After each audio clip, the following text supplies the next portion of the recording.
Have you ever wondered why English grammar can sometimes feel like a labyrinth of rules and exceptions? Indeed, English grammar can be complex and confounding, but it's the bedrock of clear and effective communication. In our journey today, we'll unravel the mysteries of this linguistic labyrinth, one intriguing corner at a time. We'll explore adjectives and adverbs, those colorful words that add spice to our sentences. Then we'll tackle homophones, those tricky words that sound the same but have different meanings. We'll delve into the world of verb conjugation, where we'll learn how to match subjects and verbs correctly. Our journey will also take us through the land of conjunctions and the art of sentence construction. We'll tackle the tricky terrain of question word order and the ever-changing vistas of past verb forms. Finally, we'll end our adventure by becoming familiar with the main English verb tenses. Ready to embark on this grammar adventure? Let's dive in. Ever mixed up quick and quickly? You're not alone. Adjectives and adverbs often trip up even the best of us, but their roles in a sentence are actually quite simple. Let's break it down. Adjectives, for starters, are like the spice in the soup of language.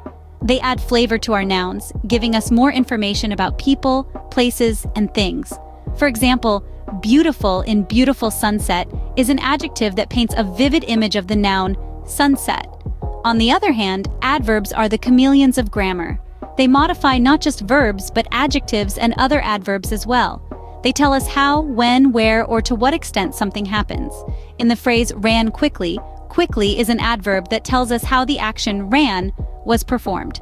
So the next time you're in a grammar bind, just remember, adjectives describe nouns, and adverbs modify verbs, adjectives, and other adverbs. It's as simple as that.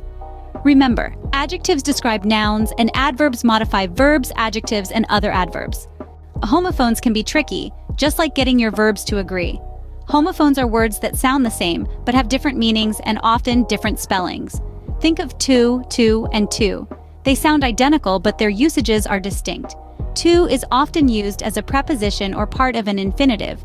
To is the number after one, and to can mean also or excessively.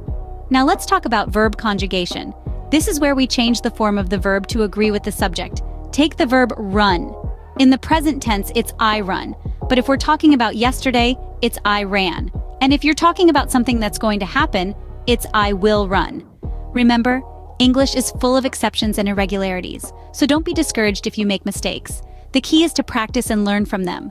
When in doubt, always double-check your homophones and verb tenses. Connecting ideas smoothly is an art in itself. Conjunctions are the brushstrokes that bring this art to life. They're the little words like and, but, or, so, that link our ideas together. Imagine them as the bridges between islands of thought, enabling a smooth journey through the sentence. Now let's talk sentence construction. A well-structured sentence is a delight to read.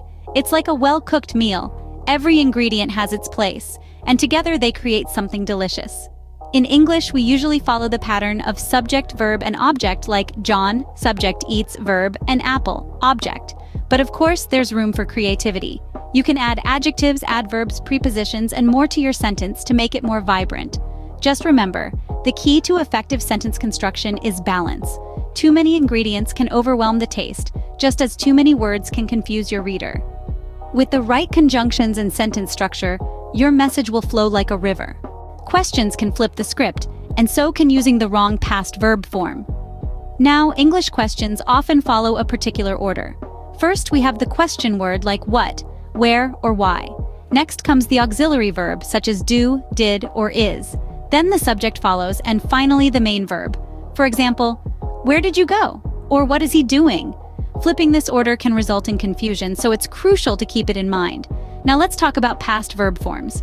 Remember, regular verbs typically end in ed in the past tense, like walked and talked. But then we have those tricky irregular verbs, which don't follow this rule. They can change entirely, like go becoming went, or see turning into saw. So practice makes perfect. Try using different question forms and past verb tenses in your daily conversations. Keep your questions in check and your past verb forms correct, and you'll be on your way to English mastery. English verb tenses can feel like a time-traveling journey. Let's explore. First up, we have the simple present tense. This is your go-to for habitual actions. Think, I walk to work every day. Next, we journey to the past with the simple past tense. Used for completed actions in the past, it's as simple as saying, I walked to work yesterday. Future tense, as you might guess, is for actions that will occur later. I will walk to work tomorrow. Now let's add some layers. Present continuous, that's for ongoing actions in the present. I am walking to work. Past continuous, I was walking to work.